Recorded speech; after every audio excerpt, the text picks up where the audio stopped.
Bob Mueller's new indictment marches into the center of our polarized politics. Now, these charges, they raise suspicions about how much the Russian operation shaped the race. And then you have these what-if questions that are intense for both sides. Aggrieved Clinton fans losing by the narrowest margins. And the questions also rankle Trump fans who feel they were underestimated the whole campaign only to find their victory greeted by a delegitimizing story. Now, I say that because today Mueller's boss showed his awareness of that divide. He's urging nonpartisanship, which could be a warning to Trump allies who did potentially benefit from Russia's crimes. When we confront foreign interference in American elections, it's important for us to avoid thinking politically as Republicans or Democrats, and instead to think patriotically as Americans. Our response must not depend on which side was victimized. The blame for election interference belongs to the criminals who committed election interference. But one side was victimized, and I'm now joined by a top Clinton official hacked during that campaign, a man who chaired the party that was hacked.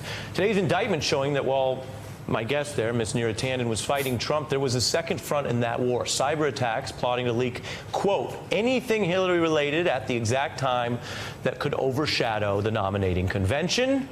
And take a look, it sort of worked. 19.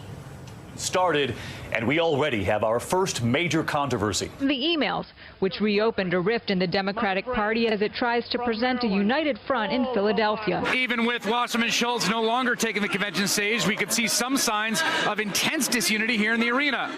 Disunity that everyone agrees was caused by those timed email leaks. And then within days, Trump said this.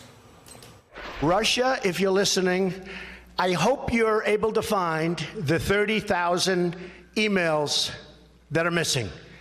I think you will probably be rewarded mightily by our press. And look at the other side of your screen.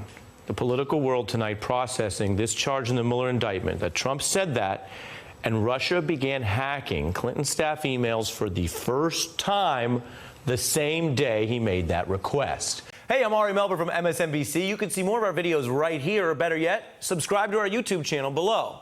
You could have been anywhere in the world, but you're here with us, and we appreciate that.